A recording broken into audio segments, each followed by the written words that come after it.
Welcome to the Family Brand Show. We're Chris and Melissa Smith of FamilyBrand.com, husband and wife, parents of 5, and we want to help you take back your family and to live life on your terms. And we know being a family can feel really overwhelming. Parents tell us they feel like they're being pulled in a million different directions. It's so challenging to navigate the uncertainty and all the chaos that's happening in the world right now. And that's why we want to bring you every single week actionable tips and strategies that you can implement in your daily life to become a better parent, to become a better spouse, and to build a stronger family. And look, there's never been a better time and a more important time than right now to take back your family. You can define what your family stands for, or the world is going to do it for you. And the world needs strong families now more than ever. And it starts right here with your family. Hello, everyone. Just sitting here with my girlfriend, my best friend, my wife. We've almost been married 20 years, by the way. At the time of recording, I think we got engaged almost exactly 20 years ago, which is a lifetime ago. It's wild. I was 20 when we got married. I've lived with you more than half of my life. Melissa bamboozled and tricked me 20 years ago. It was the best trick ever. I actually probably tricked her. I did. We just, on Saturday, we went out and had the most fun date, which I know we've done some podcast episodes about the power of dates and the importance of going on dates. Today's episode is not about that, although probably be cool to do another one. But we went on this really fun date, took our Razor, which is like a side-by-side off-road vehicle, and we went cruising around, and we recreated our engagement picture. Mm-hmm. Melissa hasn't posted it yet, so watch out on Instagram. There's some gold that's about to be dropped at any time now. I forgot about that. And one thing I'll add is we realized, can we be more intentional about our date nights? Because, life is busy, and I feel like our date nights, we get date nights in, but there was an opportunity to do them better. So we're going to be putting that on Instagram too, our experiment with how to have a better date night. Yeah, and on that note of date night, although this is not a podcast episode about date night, I would say that consistency first, intentionality second. So if you're not having date night, don't worry about making them extravagant or incredible or amazing or crazy. I actually think that's one of the things that gets in the way of people doing the date night. So just the consistency first, and then you can look at having more fun and being more optimizing from there. Yeah, consistency over optimization. Yeah. Probably better way to say it. It's a great point. So today I wanted to talk about what we refer to as at the Psblty Company, and we also have started referring to it in our home as the one rule. And so when we work with an entrepreneur or an organization at the Psblty Company, which is a coaching consulting firm that we partner with them to help them really simplify the way they grow. And there's a lot of ways that we do that, from helping them with their story and their message, to their leadership, culture, sales, marketing, their operations and scale. And one of the things that we are big believers in is, the thing we're known for more than anything at the Psblty Co is helping companies simplify the way they grow. And so anything that we help them with, we want to simplify it. We want to make it as simple as possible so that people can remember it and use it. And it can actually really start to become part of them. Because I can't tell you the number of companies I've met over the years that either they don't have any mission, vision, or values, or they have them, but no one knows what they are. They're really long, or they've just never been committed to them. Same in families. Sometimes, we've been at times more committed to our mission, vision, values than others. And so we're huge proponents of having a family mission statement, a family vision statement, and then core values.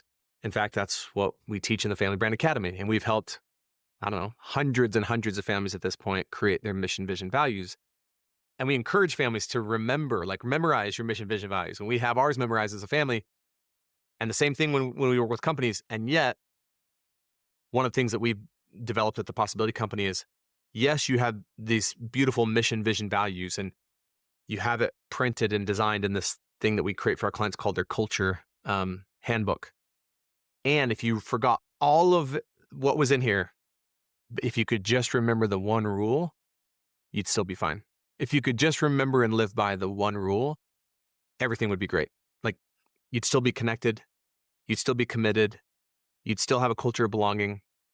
And that's been really powerful and profound for our clients at the Psblty Company because they still focus on the mission, vision, values, and yet they focus a lot on the one rule. And that's actually the first thing that we get them to start talking about.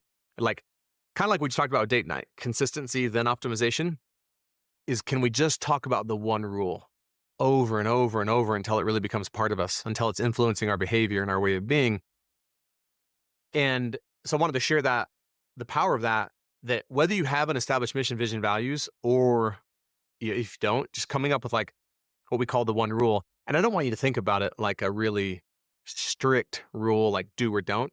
We call it the one rule because it's more of a reminder that if we follow this, if we live this, likely our lives and our family are going to really work. And you can take, and every company that we work with in the Possibility Company is a little bit different, meaning we have some companies that their mission statement becomes their rule or their vision statement or one of their core values. And sometimes it's not any of those things, but it was something that was inspired by that. And so we recently did this exercise in our family, we sat down as a family, asked all of our kids, hey, we have our mission, our vision, our values. We recited all of them. And then we just went around and said, but if there was only one of these that we could remember, if there was only one of these that we could live, is there one that you think by remembering it and living it and striving to be it, it would make the greatest impact? And I would say the majority of the family landed on the same one, which is interesting. It was our vision statement, which is we are committed to elevate and inspire. Is that the one that you kind of landed on? I don't remember, honestly, the middle of the discussion, but yeah, that's where we landed. And backing up just a bit, I think that it's interesting that you call it a rule because I in our family, we don't have any rules. Like if someone were to ask your kids, what are your family rules?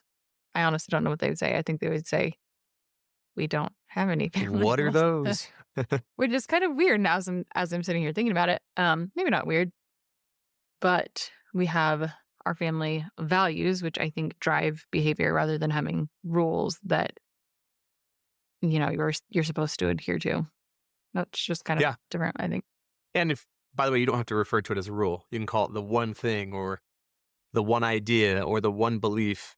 But I like what you're saying, and I think that is important to think about because when life gets busy or when you forget everything else, like what is that one thing that you can come back to again and again and again that will have you still living your family mission or vision? Yeah. And it's almost like you want to think about the rule too of what's the one thing that if we focus on and live as a family, it will make almost all of, if not all of, the other things possible. Like if we live this, right? And so it was a discussion again that we had as a family, and and the reason we landed on we are committed to elevate and inspire is there's also just elevate and inspire. Like in 3 words, we know what that means as a family.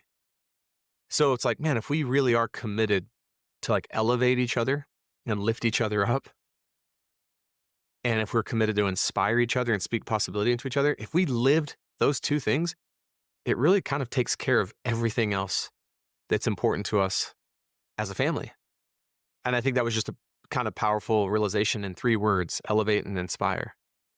And I think that's a really profound realization a lot of our clients at the Possibility Company have is like, wow, yes, we have all these beautiful things, but sometimes we make it more complicated than it needs to be. If we just remember these 3 words or these 5 words or this one sentence, if we just lived that, our company actually really works and our culture really works and we're successful and we feel like we're one and we have this culture of belonging. And so I didn't tell the family, but when we decided it was elevate and inspire, I didn't really tell our family to go do anything with it. I was just curious what our family would say because we're helping companies with this. So for about a week, I also know the power of language being spoken consistently because that's another thing we teach families and teach companies. So for about a week, I don't know, dozens of times a day in my mind, elevate and inspire, elevate and inspire, elevate and inspire. And I found myself being more likely within our family to elevate and inspire instead of maybe being sarcastic or making fun of someone or putting someone down or getting frustrated. It was kind of a reminder to me. Or when I would catch myself being sarcastic or putting someone down or getting frustrated, I'd be like, oh, yeah, that's right. Like elevate and inspire. So then on Sunday, I told our family about my little experiment. And I just said, hey, can we do an Elevate and Inspire challenge this week? And the challenge is first, let's see how often we can talk about it as a family. Again, I think sometimes we underestimate just the saying of something, like nothing else to do around it. Let's just say it a lot. And then let's strive to be it. And I would say it's already made a difference this week. I think people have caught themselves, and I've noticed sometimes our kids will say something like, oh, that wasn't Elevate and Inspire. Or one of our kids did something and said, it was because of Elevate and Inspire. So to me, it's really cool that you can have a phrase that can mean so much to a family, because it can feel overwhelming. I think at times you're just running around through life and you feel like you lose your center a little bit, or you lose your guidance and this thing that you can always come back to and anchor to. And Your North Star. Another. yeah. And also it's a lens I think you can look through and ask, okay, if we decide to do this, will this be elevating and inspiring for our family or for this particular member of our family?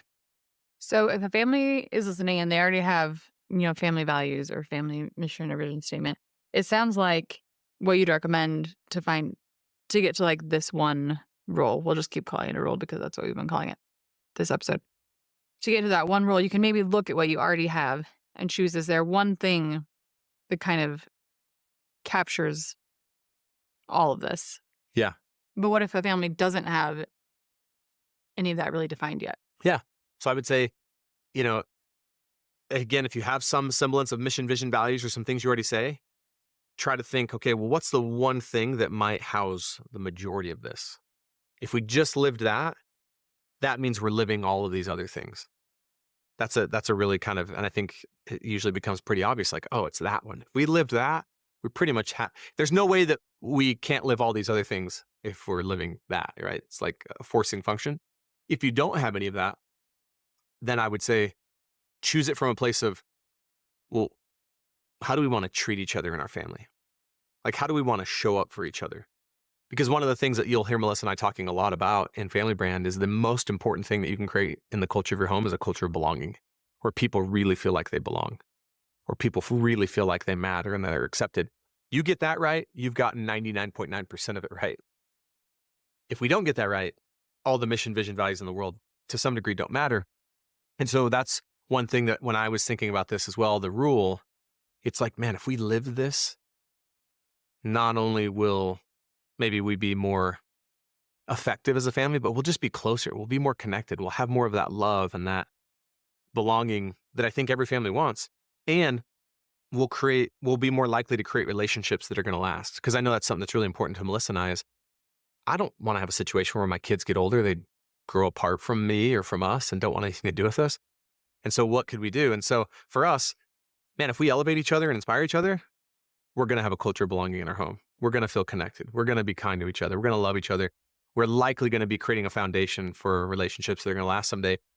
And so if you don't have a mission, vision, values, I would start thinking through the lens of how do we want to treat each other? What's the most important thing to us? And I had a family that I did this with recently who didn't have their mission, vision, values. And it was man, I just want my family and everyone in our family, I want us to feel like we have each other's backs. And I was like, that's awesome. And he discussed it with the family and they all really liked it. And so for them, that's kind of their rule, hey, have each other's backs. That's 4 words. So one of the things I would say though, and I would encourage you, whether you have a mission, vision, values already, or you're choosing something, if it could be 5 words or less, have each other's backs, elevate and inspire.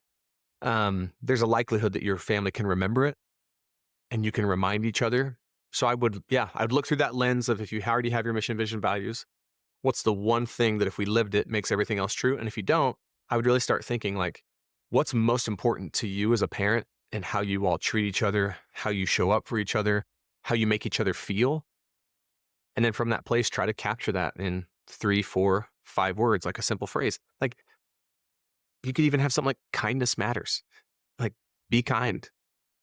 You could have something around the idea of, any number of things that, would really serve your family. Thanks for hanging out with us today on the Family Brand Podcast. But wait, before you go, I want to give you something. It's something I stole out of our Family Brand Academy because I thought it would make a big difference for you, and I want you to have it for free, no strings attached. It's how we run our family meetings, and not just our family meetings that we have every week, but also our family check-ins, which is this system we've developed for how to connect with our kids and each other, Chris and I, every single week. And we've had some great outcomes with this. Not only have we, but a lot of families that have implemented this have as well. Actually, life-changing outcomes, if I'm being honest. You'll definitely want to get this. Go get your copy at familybrand.com/meeting, and we will catch you next time.